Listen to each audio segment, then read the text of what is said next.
Chris Wilson is our guest today. He's the VP of Content and the head strength coach at Critical Bench, possibly one of the first and most tenured online fitness video repositories that's still going strong since 1999. It's actually wild to consider that online fitness content's been around for a quarter of a century. And Critical Bench is a great example of playing the long game in this industry, which we spend some time exploring. We also get into a really remarkable conversation about functional aging. You'll want to check it out. Please enjoy this conversation with an online fitness veteran, Chris Wilson. Hi, I'm Erin Power. And I'm Laura Rupsis. We're certified health coaches, and this is Health Coach Radio. This podcast is about the art, science, and business of health coaching. We share our insider tips to help you become a better coach and entrepreneur. And we interview expert guests to discover how they've made it in this growing field. It's time for health coaches to make an impact. It's time for Health Coach Radio. Chris Wilson, thanks for joining us. How are you today? I'm doing great. If you wouldn't mind sharing with our audience who you are, a little bit of your kind of origin story and how you got here. Sure. Yeah, this is fun. Memory lane. Yeah. Coming out of college in the late 90s, 1998, I was pursuing a career in communications. I thought I was going to be like working at a news station or ESPN, somewhere in that realm. And after an internship and graduation and all that, where do I land? I land working at a box gym, World Gym chain up in Connecticut, where I'm from, and just start working with clients and working the front desk and having a good old time doing what I enjoyed, which was working out and being in good shape. And being around people and all that energy was attractive. And after doing that for a few years, I was very friendly with a guy who was opening up his own private one-on-one studio, which at the time was kind of a newer thing. Weren't a lot of those around back over 20 years ago. Right. And I was like pretty green as a trainer, eager for opportunities and to learn and to be around smarter people than me. And I landed a position at this private studio in Southwest Connecticut there, a pretty affluent part of the country, working with some really cool people, some young athletes, but mostly people with families in their 40s and 50s looking to stay in good shape. And then certainly some older folks, retired, 60 plus, and learned so much in like a 3-year span around being around the people I worked with, as well as some pretty high level people that came through our facility, like a Charles Poliquin type. He was at our facility quite often. So a lot of learning from him and from my boss at the time, Ben Prentice, who's gone on. He works with NHL players. He has a wonderful facility up that way in Connecticut. And then I made a big move to Florida after being kind of burned out from 55 to 60 hours a week of training with people, and continued to work with people and on different levels, and got to the point where I was the general manager of a fitness and tennis center and oversaw all personal training there, still had my own clients, and had about 6 to 10 trainers underneath me, and just really enjoyed it. I was working with my own mother at this place because it was not that far from where she lived. So I got a kick out of that as she was kind of battling her own issues with cancer and helping her stay strong. And so that was a wonderful opportunity. And then as that facility ended up being sold to a YMCA, and I had no interest in working again for a YMCA after having experience with them. Not because that's a bad organization or anything. I just, after being a general manager, I didn't want to be relegated to some supervisor position. And then it was almost like a downgrade.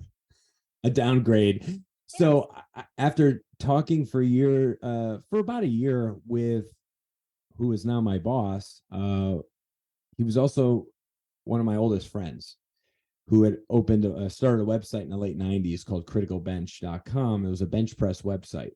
and it had evolved to more of a general health, general fitness and health platform for helping men and women get out of pain, move better, feel better, look better, all of that stuff. And he needed a content person. And after a lot of debate, and as I said, about a year of conversation, because to work for your best friend was Yeah. not, it was like, ugh, how's this go? What if it doesn't work? Is our friendship messed up or what? So we carefully approached it, and I started working for him 10 years ago. So obviously it worked. Yeah. But there were bumps and bruises along the way. But I started creating content for him through our Facebook page, through our YouTube channels, and in other capacities, programs and things I would write and turn into PDFs for sale, and just was really enjoying it. And then we've just continued to grow and evolve to where I'm the VP of content. So I oversee all areas of content in the business, from customer support to all of our YouTubes, to our podcast, to all product creation from start to finish. So um, I love it. There's never a shortage of things for me to do here at the office, and this is like my second home, coming to work and talking about this and helping reaching more people than I ever could in a one-on-one setting. So Nice. it's been a wonderful ride. Love it. Yeah.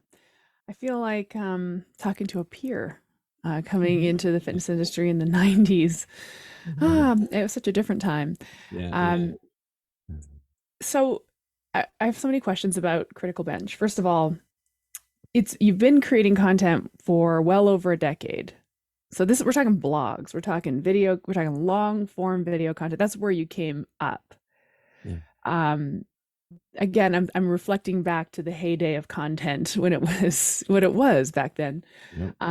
It's very different now, obviously. That's the short form content. But before I get into that question, that line of questioning, I'm so curious about the fact that it was a bench press I know. website. Like Yeah. Right. just bench press. Like what kind of stuff was on it? Like So it's a great question. And obviously I gave you like the 3-minute stroke of like Mhm. the last 25 years of my life.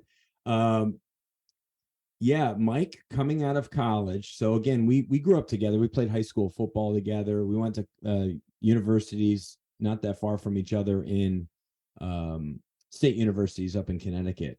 He played football. I had to work through college, unfortunately, to support myself. So I got screwed out of playing college sports, which is always a regret of mine. But I was living in the gym every other waking moment to stay in good shape. And just that's where I really fell in love with strength training and stuff. So Mike's.com, criticalbench.com, he had to do this as a final project in school. oh, He had to create a working website, and he's like, what do I create it about? Like, what do I like? He's like, I love bench press. And he's a college football player, had a really good bench press, was strong, and knew how to help people create their own programs for increasing strength. So his whole mantra was increase your bench by 50 pounds in 10 weeks. That was kind of his thing. And this is the .com boom, and websites are a kind of a big deal. And so he was making handmade, personalized bench press programs, spiral bound. He would Wow. make them himself by hand and mail them to people for whatever he was selling them for at the time. I forget. And this became like a like background sustainable business that he had as he was continuing to work in box gyms as a trainer and coach and other jobs and computer related work. And he had this going and going, and it was for years just kind of floundering, where he was making probably 10, 20, 30 grand a year, but not sustainable money. And then he just got to the point where he did not want to work for anyone else anymore. And he's like, what if I just dumped all my effort and energy into my stuff? And sure enough, it becomes 6 figures like real quick.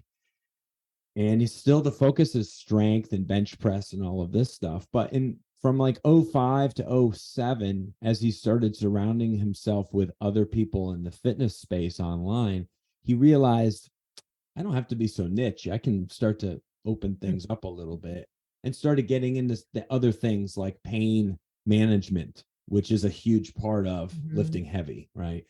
And then it just evolved from there into different parts of the body and more female stuff because it Yeah. was so masculine. It was like Mhm. 99% guys. And it was really, that's when things really started to take off. Just Mhm. let's go more mainstream with some things and let's kind of help men and women. Yeah, that's cool. I'm just like basking in the nostalgia of that, like spiral bound programs. Oh, you know what? I had a project like that in school as well, to launch a website, a business website. Mine was called, get this, okay, this is so great. Refurbiture. So you take old furniture and you refurbish it and then you mark it up and sell it. See, I think I like that Wow. was it. a winning idea too. I should have gone with it. Anyhow, one thing that's interesting about that though, so we're talking about like this is a really compelling case study in terms of like why we encourage people to niche. Yep. Mhm. So you start with what you really know, what you're the expert in, bench press. And you can, you get tons of traction on that one thing. And then when you have an audience and a platform, it can grow to everything and everyone. And you can bring people in who are experts in everything and everyone, but that's not where you start. I That's not where you agree. start. Yeah. Yep. You want to be an authority on something, and it's Mhm. far greater, far better chance that you're an authority on something like more specific. Kind of like when you goal set, you want to be very clear, very specific with your goal setting, and then as you are able to conquer that, then you can open things up and go in different directions. I think, but yeah, I think being that, and it was one other guy at the time that he knew of online that had other like a bench press program, Lee Hayward, if you've ever heard of Lee Hayward's Oh, name. yeah. And he's become a really good friend of ours, but there was like major competitive juices going at that time, like where they hated each other because they were like, I'm the bench press guy. No, I'm the bench press guy, and then they meet each other and they're like, oh, we're both bench press guys and we like each other and we can help each other. Yeah. And that's And the other big learning lesson is the pie is that's so right. much bigger than we think it is. We think, It's, oh, yeah, That's huge. it's not a zero sum game. There's plenty of bench press to go around. yes, Yeah. yes, I exactly. picked up on that too, and I'm glad you brought that out. And the other thing, it's in terms of like starting out with your niche and what you really know well and what you're really passionate about and becoming an expert there, and then being able to branch out. But the other thing that, in terms of branching out, is branching out again in areas that you know well, that you have expertise in, because when you're lifting heavy for long periods of time, oh, pain management, this is where people that were my unique audience, that now this is an issue, and oh, by the way, other people have that issue. So Yeah, you have this niche of people that lift heavy, but the problem you're solving in terms of pain, right, reducing pain, figuring out all of that stuff, is now also going to be relevant to runners or just people aging. And so right. your audience continues to grow, but you do so in a way, it's a lot less risky than trying to go to market, trying to be an expert in too many things and promising things you can't deliver on. That's right. That's right. And it's, yeah, being able to, you said it very well. It's just that continuity of the things that you're creating where people come in on one offer, but then they see the other things that you've made that also have interest to them because they all are related in some way. And that's obviously when you sell online, you sell things in funnels, right? Where you have a main offer and then you have upsells or different complementary um, items that go with it. And so, yeah, we continue to get really good in that, um, that online email marketing game, if you will, as we grew our audience and then realized like, okay, what's the smart thing here that is a problem solution type thing with something that we know.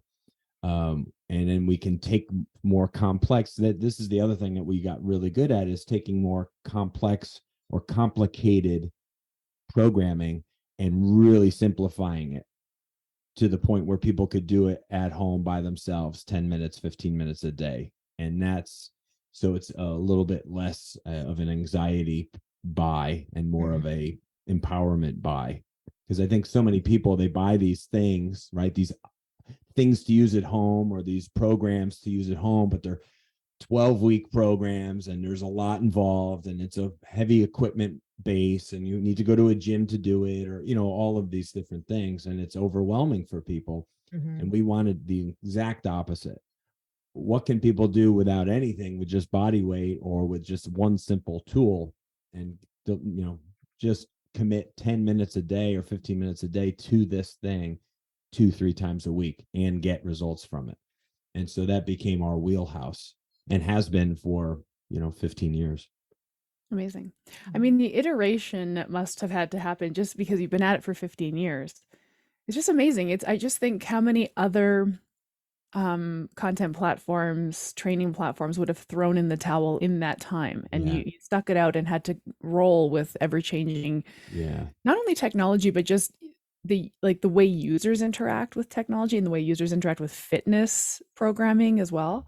So you, like, we started with the spiral bound bench press programs, and so what you sell, the way that what the website earns money is it through fitness programming as well still?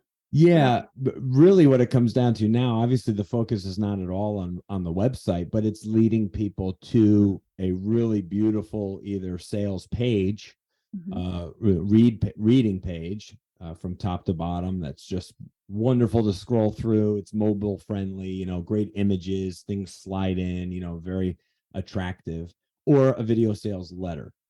So something when they land on a video, which is you could refer to as like an infomercial, something that you would find at 2 a.m. in the morning, flipping around on the channel, right? And you're like, oh wow, this is really good. And 10 minutes in, you're like, I think I need to have this thing. And that's more or less what what we started doing some years ago, and had a really good level of success. Not that everything was a winner. Right. Sometimes you love something, but other people aren't buying it. And so it's like, all right, well, we got to move on. But Mhm. another thing I'll say is, one thing we learned in this business is that sometimes it's just the way you pitch something or the way you market it. It's not the item itself, it's the way it's delivered to the end user. And sometimes there's ways to make that better, improve it, or optimize it. So we've had other things in the past that maybe didn't do so good when we first rolled them out, but then we maybe revised it or created a 2.0 version of it, or changed the hook on it and remarketed it, rebranded it, essentially, and it performed better. Yeah. Do you Uh, have an example of that? Because I 100% agree with you. Sometimes it is just the thing, right? And we tell people this: you have to have something people are willing to buy, or you don't mm, have a business, right? So that's the first component. But I 100% agree with you. It's how you present it, or creating a better hook, or what have you. Do you have kind of like a little example there of what might have made a yeah, difference? let's see here. So we had a program. This is a decent example. We had a program called Fat Loss Activation, and I'll give you two examples. Mhm. Fat Loss Activation was this one, and it was really predicated on doing isometric activity for muscle stimulation, muscle activation prior to your workout for better results in your workout, better fat burning capacity, things like that. And we know the power of isometric training and really stimulation of the that kind of mind muscle connection for people with just body weight exercises. Real easy to do stuff. So there was this little flow that we created for people. And then there's also these other exercises that they could do depending on what the workout was. But it was there was a lot of components to it. And I think we lost people in the big picture. We kind of lost people. So then what we did after a few years, we said, there's some good stuff here. And so we went back in, we ditched stuff, we simplified things, we removed things from the PDF, we rebranded it, we gave the hook, we redid the sales page, we pulled some stuff out, and we tried to zero in more on the one thing. Yeah. And that's usually what it is. Get clear, give them one thing, one cool hook. And because initially the sales page had like probably 3 hooks on it. And I think people got lost and were overwhelmed. We did what we tried never to do, was overwhelm people. And so that one never quite took off, but it at least had a better saleability after that. Mhm. Another program that we made was called Crunchos Core, which is a very complex, probably the most in-depth ab programming I've ever seen in my life. One of our coaches, Brian, created this. It had 16 different workouts. Each workout was very robust, like an hour-long routine, all designed to like attack your core in different ways. And again, too complex, I mean, it's pretty easy. It's an ab workout, a series of ab workouts, but it was so lengthy and so like you needed this equipment and that equipment. You really needed gym access to do half these routines. And we said, no. So what we did was we went back and we remade the whole thing basically with just body weight that you could do at home. And then we ended up just making that the first, I think the first upsell. So we could still sell the main program, but then the first upsell was like, listen, if this is too much or too advanced or, like here's just the body weight version of it. And because sometimes it's hard to change all of the marketing, you're looking at tens of thousands of dollars of waste pretty much. So you do what you can to improve on something to the point where maybe at least has a little bit of longevity to it. And that we've gotten really good at that over the years. And I think seeing the end from the beginning type stuff. I don't know. Sometimes you got to really start with the marketing and then let the program create itself. It's like, what problem are we solving? Let's market that thing. And then we can kind of go back and like, what's the program that fits what we're selling here? And rather than making something awesome and then being like, all right, how do we sell it? Right. I think that's much harder. So it's kind of going backwards with how you do it. Yeah, I agree. Yeah. We definitely agree. Start with the problem. I'm teaching a business course for new health coaches who are going online with their programming, and it's like the first thing we're going to start with is what you're the expert in. First, right at the gate, nobody wants to call themselves an expert, and it's like, well, you're going to have to, because if you're not an expert, who's going to buy anything from you? So let's just dust off that imposter syndrome. You're the expert in something. What is it? Now, what specific problem are you solving? And then we're going to build the thing that solves that problem later. Once you've decided what problem you solve, to your point, you can start talking about it. Hey, I'm the expert that solves this problem and I've got this amazing solution. Even if that thing doesn't exist yet, you can still talk about it.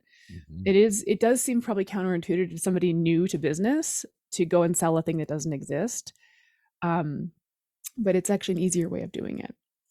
But what I liked about hearing in your story, and I picked up on this, and you can correct me if I'm wrong, if I'm picking up the wrong vibe, but there's an inherent patience to this. Let's put this thing out there. Let's see how it does. Kind of sort of quasi-detached from the outcome. Let's just see how it does.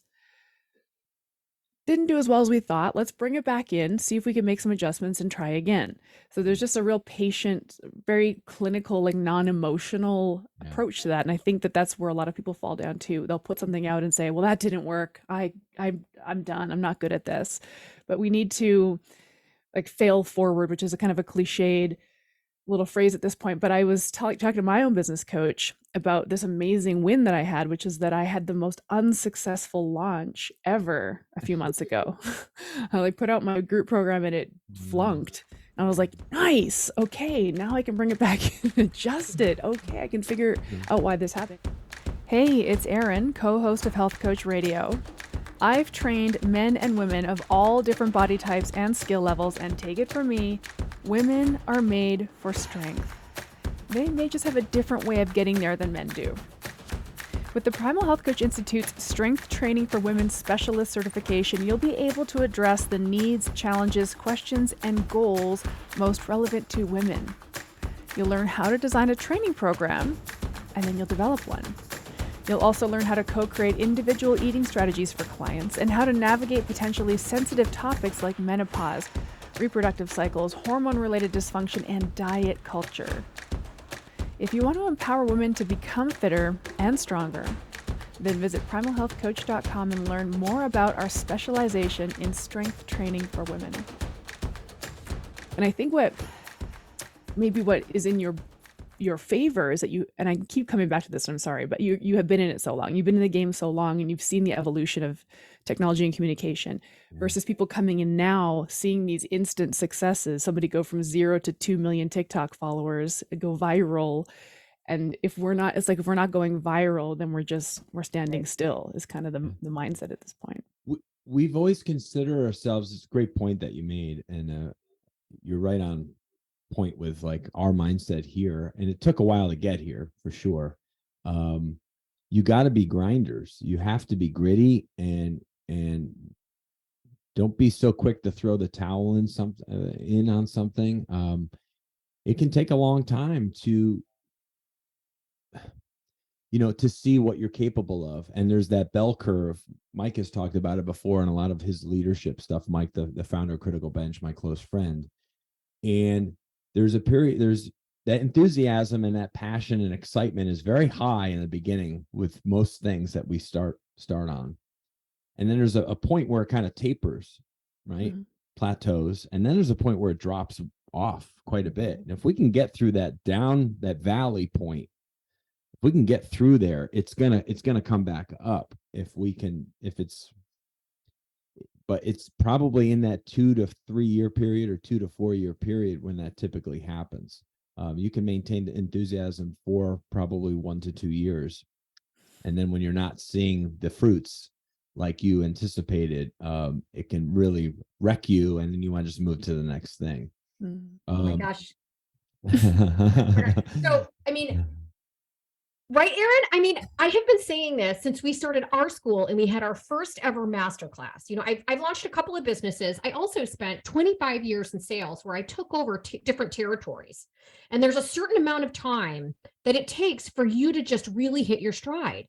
Yeah. And it's about 3 years. It's about 3 years for you to go from, I've got nothing, I'm brand new here, to a trusted resource where people will buy anything, right? So, and what I try to explain is your first year, you don't need money, and you're good, but you're going to learn a lot, and you're going to be working far harder than what your income says. Then your second year, you're armed with all this information. You can pull things in, you can refine things.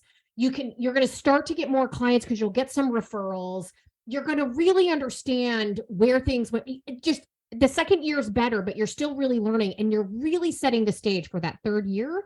Finally, by that third, it's not that long, really. But by the third year, now you've really got things figured out. Stuff starts to stick, momentum builds. Now you've got something. And I have seen that to be the case under almost any circumstance, whether I launched my first coaching business, when I opened my gym, when I started new territories. This is true. And you're right. Aaron said it, you said it. People quit in the first 1 to 2 years. But if you can hang on, which is why Aaron and I always talk about, don't give up your day job right away. Right. This is not going to happen in 6 months, not unless you have access to something else. You've got a unique relationship or connection that can move the needle for you. You've got an extraordinary amount of money where you can kind of buy access. Or again, you're literally working 24/7, and every single resource can go towards this. I've seen it happen that way too. Yeah. But 3 years, and we've been saying this over and over again. And we did not set him up, folks. I swear to God. He said it, and we 100% agree. Yeah. Well, it's out there, and that's a huge part of being in community with other people and paying the money to be in mentorship programs or masterminds. You need to be surrounded by people in your space, or at least at the same level in business. And this is for Mike's pays a lot of money, tens of thousands of dollars a year to have access to coaches and people that are in our space, many of whom are at a higher level than we are, because he can continue to learn and be inspired and be nudged and supported and accountable and all of these things. And we can never lose that in life. It doesn't matter how successful you get, you cannot never lose accountability, and you've never learned everything there is to learn. That's the beginning of wisdom, is knowing that you don't know a lot. Right. And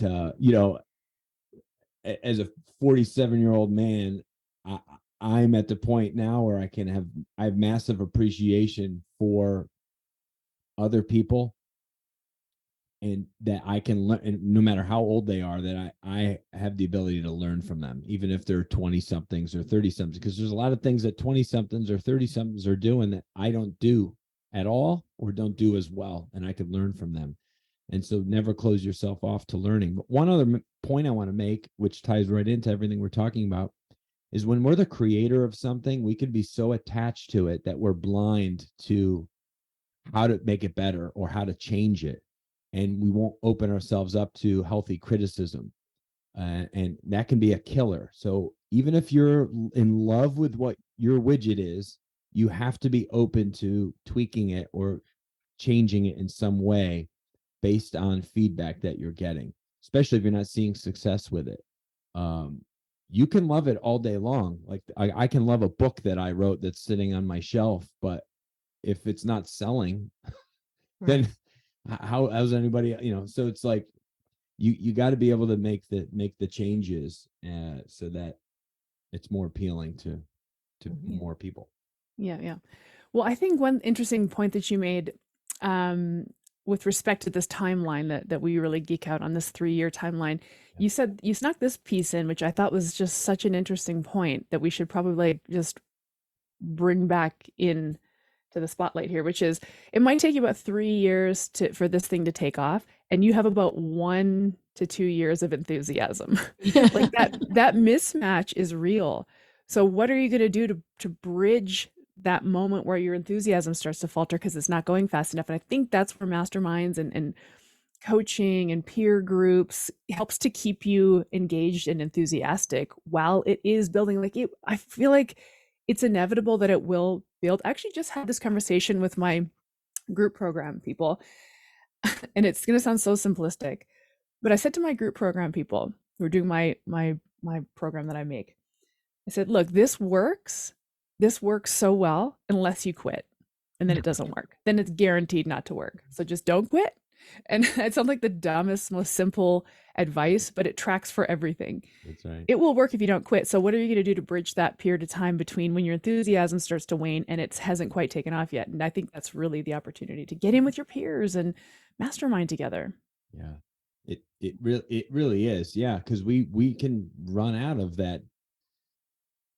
We can run out of it with especially when we're having loss after loss or defeat after defeat. It can be real tiresome, and it's like when you're part of a team, a sports team, and you're losing a lot, right? What will do you have to go out there and give it your best when you just know the outcome might probably result in another loss? So you have to find different ways, different things to focus on, and typically we need other people, key people in our lives to be able to keep that fire lit. So yeah, mentors, even if it's just one or two. I mean, a small circle is probably better than a big circle. Try to look to 1 to 3 people that like are honest with you and shoot you straight, and can be are knowledgeable or have experience in things, and this can be people from different backgrounds and stuff. But I use this in my personal life and my business life. Here, my coworkers. I mean, we're very very supportive of each other, constant communication with each other, and feelings can be a killer.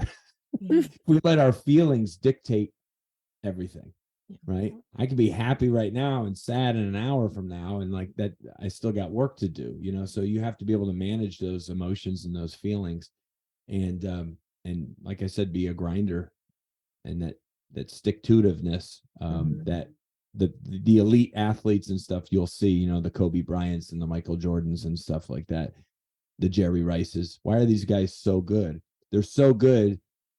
They're better than everybody anyway, but they're extra better than everybody because the work they continue to do, even though they're already at the top of their game. Yeah. Right. And so you keep putting in the work, never stop learning and reading books and watching webinars, and having conversations like this. Oh, yeah. These are meaningful and helpful, and are good reminders of what it takes to maintain a level of success. Pumps you up, doesn't it? Like every time I get off a podcast interview talking to people like you, I'm like, go out and save the world, you know? Right. But I totally get where you're coming from too, because a lot of people drawn to health coaching. Erin and I talk about this on the podcast. It's for many people, this is a calling. Yeah. It's a very personal, emotional thing. And when you put your heart out there, seemingly your heart out there, and it doesn't get the acceptance you're looking for, boy, can that be demoralizing. But to Yeah. your point, you got to not take it personally. They don't know me, right? Right. They might, whatever, if I'm out on social media, they might not be buying what I'm selling, right? But that they don't know me. So I got to stop taking that personally and figure out how can I repackage this so that my actual target audience hears me and kind of really gets it, and then it serves the purpose. But it's really, really hard to take that personal, like getting your feelings hurt part out of this. And I think that's also part of what stops people from really getting started in the first place. Yes. They're afraid to put themselves out there and not have it go the way they expected. Because they want it to be perfect. Right. And as we all know, nothing's perfect. One of my roles here is like quality control with anything that we put out there, whether it's video form or digital form, that I need to review it. Yeah. I need to look over a PDF. I need to review a video from start to finish and find the flaw, find the mistake. And I've gotten quite good at it over the years, but I'm not perfect. I will still miss a word maybe that's misspelled on a video sales letter, or a sentence that doesn't read right in a PDF. Does that make the whole PDF bad, or the whole video sales letter, not worth anything to someone? No, of course not. We strive for perfection, but that's not a mandatory thing in order to put it out there. So if I could urge people to do one thing, is get it out there, even if it's 70% where it needs to be, and then you can tweak it along the way. Because waiting until that day where it's perfect, that day will never come. I can't tell you how many times I'm reading a book, like a really nice, published, beautiful hard copy book, and I find a mistake in that. Yeah. Do you know how many eyeballs and computer programs were run to find the mistakes? And it's like the book is still a great book, even with a typo. So get it out there. I think honestly too, it's the rep, just the rep of hitting post or the rep of hitting send, like without belaboring it. Like post and move, just get it out there. It doesn't matter, and we've said this before, in the early days, you don't have a big audience anyway. So there's like very little at stake if it does go out with a goofy typo or something. But the rep of just hitting post and kind of just carrying on with your day without going back to check if it got enough likes or if anybody shared it, like it doesn't matter. And probably that's probably more of a consequence of our sort of more instant communication paradigm that we're in right now, where we can post instantly, we can get feedback instantly, we can know if it sucks or not instantly. Right. But you got to detach from that. It's just put in the rep of getting some content out there. Otherwise you never will. I'm almost impressed and admire people who do put out imperfect things. Same.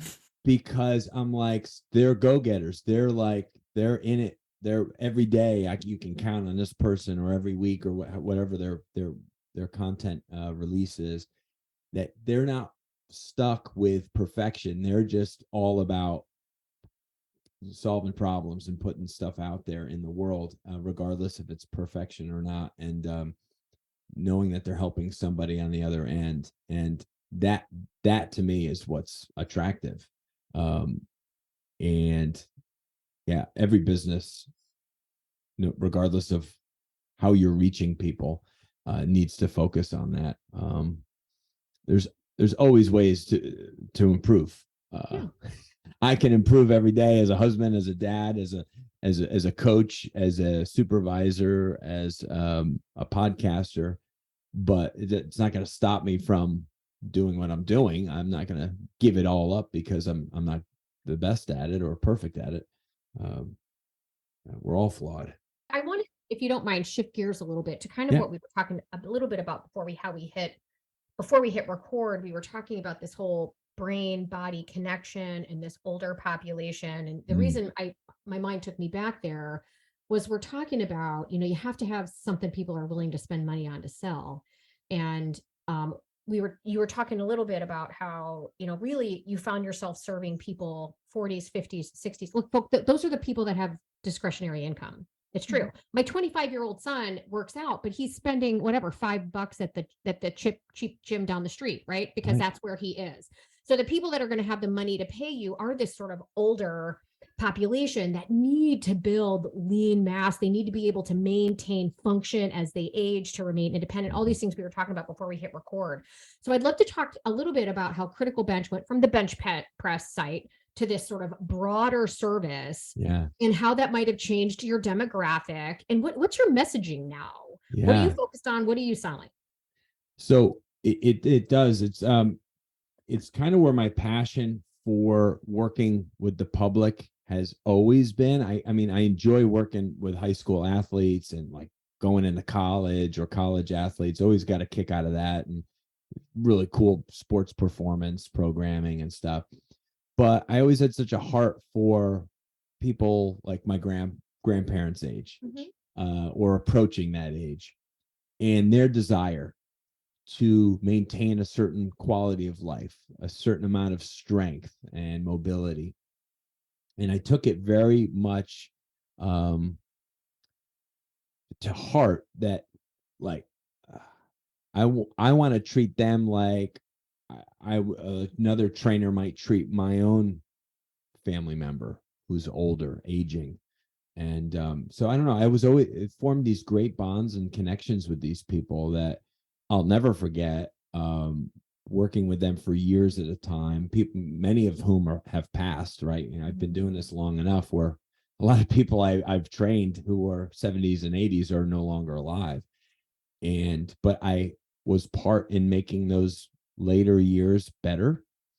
I like to think that I did, and I know that we had a real fondness for each other. Some people I formed really strong relationships with. I'd be at their home, we'd go to dinner, we'd go to lunch. We had relationship outside of training, and so you take all of that passion and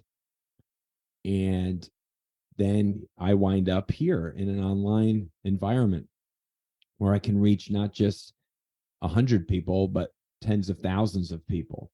And so some years ago, Mike and I would always joke. He always called me the geriatric trainer. And I never liked it, but it would make me laugh. And I'm like, yeah, but it's just because I've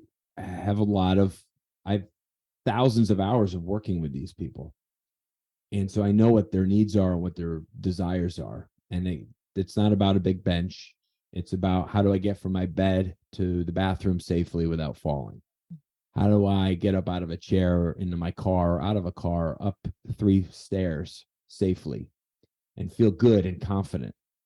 And how does my life look from when I wake to when I go to bed? Just moving in life.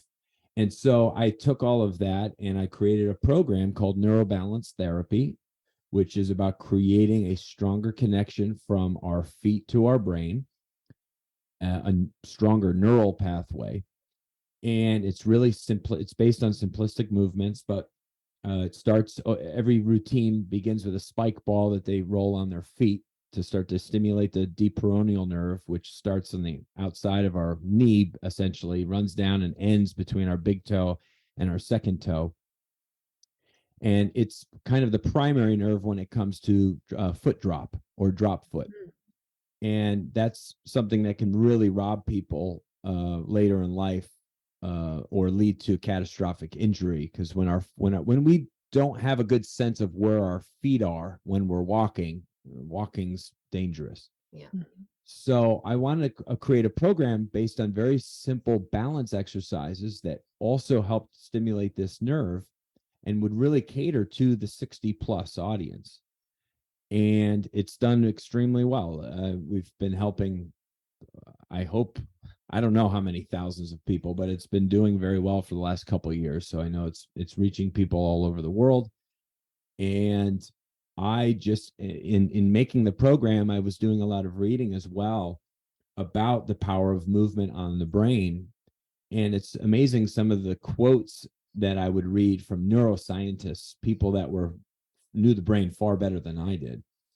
And they would essentially say the brain's main primary thing is not thought and memory and all of these things that we associate with. The number one job of your brain is to move your body externally and internally. All it's doing is, how can I move this from here to here? How can I move your leg like this, your hand, your arms, everything like this? Because we know when we stop moving, we start to die. Right. Pretty simple fact. When you sit sedentary and everything atrophies, your life's not going to look very good. So the power of movement and the impact on your brain cognitively is like off the charts. And last year I became a brain health trainer through FAI, the Functional Aging Institute, which is a fantastic organization. I did a lot more learning and a lot more reading, and it just reinforced everything I already knew about what we need as human beings is to move, and move dynamically, and move often, move daily, and we should never get away from it. And once we stay, I mean, I go all the way back to kids quite often. Look at how kids move, right? They don't think about it. They just move, and it gives them joy. And they move when they're excited, and they dance and spin and twist and turn and tumble and do all of these great things. And then once we get all grown up in our 20s, we think it's not cool anymore, and we stop moving like that. And then what happens is we start shutting off all of these capabilities of the body, and we should never get away from those things. So moving dynamically your whole life, I think, is huge. And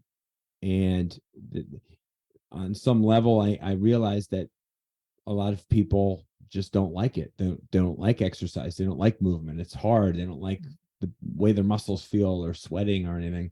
But I wanted to create a program at least that offered something to our older population that was gentle enough, easy enough, simple enough that they could do at home, that would still provide something in their life and offer them some kind of life extension or fall prevention, even if they weren't able to do push-ups and pull-ups and squats and stuff. They could at least maybe do this, and that could save them from that one event that led to a broken hip or a fractured shoulder or something. Because we all know once we get a catastrophic injury later in life, our chances are much higher for mortality, much, much higher. And again, oftentimes when people fall when they're older, they hit their head. And then, I mean, my stepfather's brother-in-law just died a year ago from the same exact thing. He was fine, older guy, heavy set, but probably had years left to live. He fell, hit his head. He was dead in 24 hours. Oh. And this story happens. There's tens of thousands of deaths like this annually. And so it's a scary and very real thing. And I just want to feel like we're playing some part in this, right? Because there's more and more people every day getting older. Yeah. So, and living longer. So Right. I want to see those later years be better and safe. It hits close to home because my dad recently fell, and he fell in the shower. And so, the first thing we wanted to know, well, could he get up? And he could. Okay, great. So dad can still get up. That's good. He hasn't lost that. But then it was like, well, he needs grip tape in the shower. He needs a handlebar installed. And it's like, yeah. And what else can we, why did he fall? Like, why did he fall in the shower? What happened there? So, it's interesting. The foot thing is interesting because he has, from a stroke, he had one of his feet doesn't move as well. So he catches it sometimes. But so I was kind of diving into like dabbling in learning about this stuff, not to the extent that you have, but I'm very interested in this Functional Aging Institute. That sounds interesting. But one of the factors that came up, and it speaks to feet, is that we lose our foot speed. So if you do happen to catch your toe on the carpet, getting the other foot out to catch you, that's gone. So it's you catch your toe, you fall. And so I was thinking, and just because you're talking about like the way kids play, then we get into our 20s and it's not cool anymore. But it's also like even in the gym, which I don't know, we've all been in the gym for our whole lives, basically. Lots of linear movements, loading up heavy barbells, down and up and down. Uh, you see those people doing the goofy foot drills on the floor ladder, and you're like, Psh, what's that guy doing? You're not gonna get any gains doing foot drills on the ladder. Come on, get under that squat barbell. It is like, but that's the stuff that it's so unsexy. Yeah. It's so unsexy that it doesn't sell when you're, middle-aged or whatever. And even talking about what about when you're older, it doesn't sell. So my question that I'm bringing this back to is when we get into old age, like my dad, for example, who's already got some degeneration from a stroke, and he's also blind in one eye, and balance is terrible, and he's weak and he's frail, and he's got no muscle left. He has a non-existent bum. He has no bum. Right. Can these aging populations, can they pull it back? Like if they work with your program, can they get back some of their balance and their agility to a certain point? Yeah. The human body really, I know you two have a great appreciation for it. I mean, look what your body is capable of doing without you even thinking about it. And even if you've gone decades without any kind of focused exercise or deliberate exercise, if you just begin doing something, very quickly the body will respond to it. We are an adaptive machine. And the body wants muscle. The body wants stronger bones. The body but it has to be nourished too, right? And so that is a huge part of it. A lot of people are just malnourished or undernourished when they get older. They don't do a good job of fortifying their diet, eating enough proteins and fats, which is really what we need. And so it kind of starts there, but absolutely anybody will get results if they're consistent. And this program you can do every day. It's not exhaustive. Like I said, it's barely exercise. It's really more of gentle movements and patterns that people can do, seated, standing, or a combination of the two, and do it for 10 or 15 minutes and just start to reestablish some good neural pathways. And what I equate it to is a highway system or a roadway system, our brain to our extremities, right? And neuropathy or peripheral neuropathy, when we start to get tingling and weird sensations because the coding basically around the nerve endings and stuff is starting to break down, and then also certain nerve endings are just kind of dead because those roads have not been traveled in a long time. So what happens? Those roadways become kind of overgrown and not maintained. So we need to reestablish these super highways and do some road work and remove some obstacles and barriers and open up these pathways. And the program is designed to do that. I say there's nothing special about it because it's really just a combination of stuff we've all done with clients over the years and just putting it together in a way that I feel is very systematic and safe and has like a phase 1, phase 2, phase 3, depending on where people are at. But it's not aggressive at all. And my hope is that people don't even need the program for more than 6 months to a year, that after doing it, now they're at a place now where maybe they can incorporate more traditional resistance or strength training. But I'll tell you, the simplicity of just going outside for a walk is just so huge. And then if walking becomes too easy for you, a hike. I mean, that's one thing I took away at an FAI live event I went to years ago before I even designed this program, was the power of hiking on the body and I've talked about this in previous interviews and I talk about it here all the time. I love nature, but I love the combination of being in nature and walking through nature, and the way you have to react and respond to different environments and levels and stepping and your gait is different and all of these things. Hiking has such an impact on your brain, and it just lights you up cognitively. more so than Sudokus and crossword puzzles and stuff like that. That's all fine and dandy, but it's not movement. Mhm. So walking and or hiking is just so very good for the body, on top of obviously trying to do this program for the. And I know there's someone listening who's like, I have no need for this. I'm 30 years old. I'm 40 years old. I bet you have a parent or a grandparent, or you're curious about, maybe there's something in here I should be doing with my client. That kind of thing. Well, my role at our school is admissions director. So I'm talking to people that are curious about becoming a health coach every day. And the number of people I've talked to that are interested in becoming a health coach that are older the age of 60 continues to grow. So Wow. we've got people that are either about to retire or already retired that are like, all my friends are fat, sick, or dead.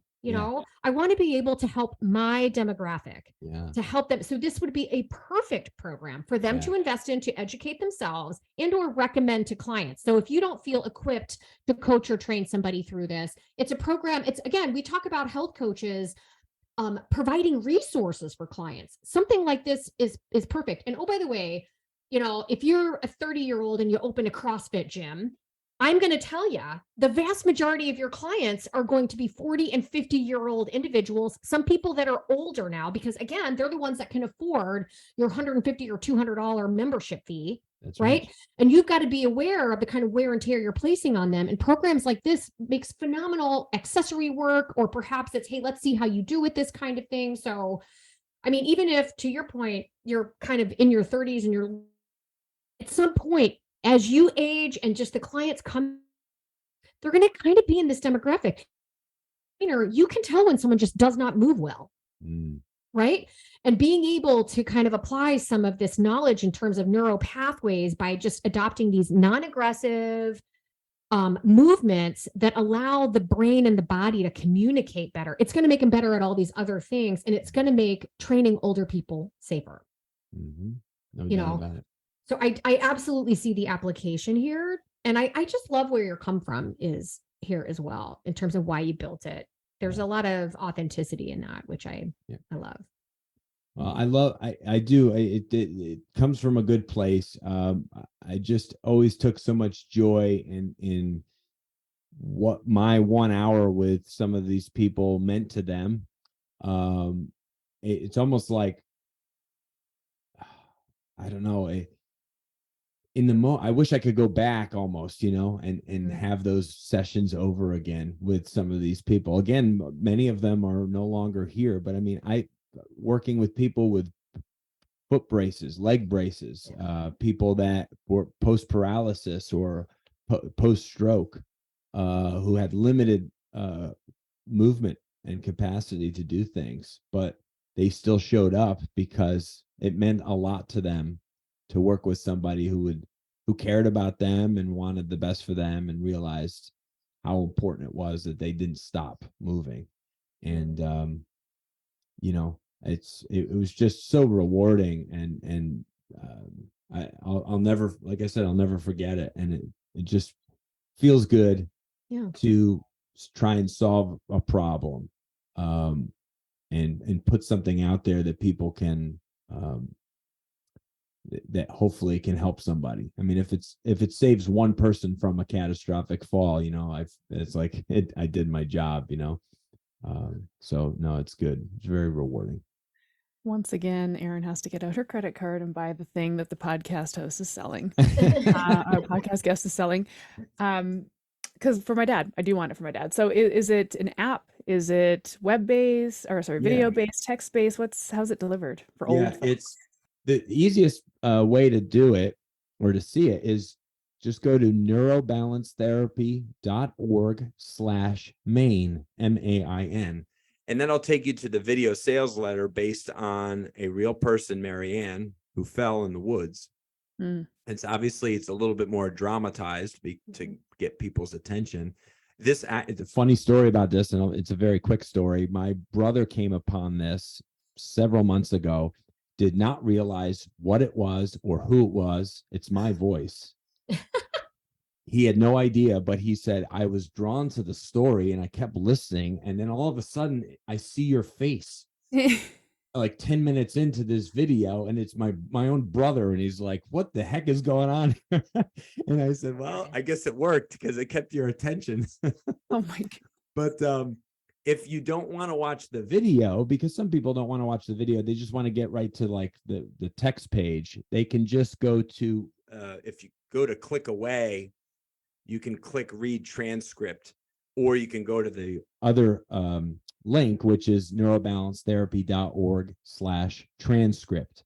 So that's the other way. If you just want to go to the red page, and then you can scroll down and see the program and everything there.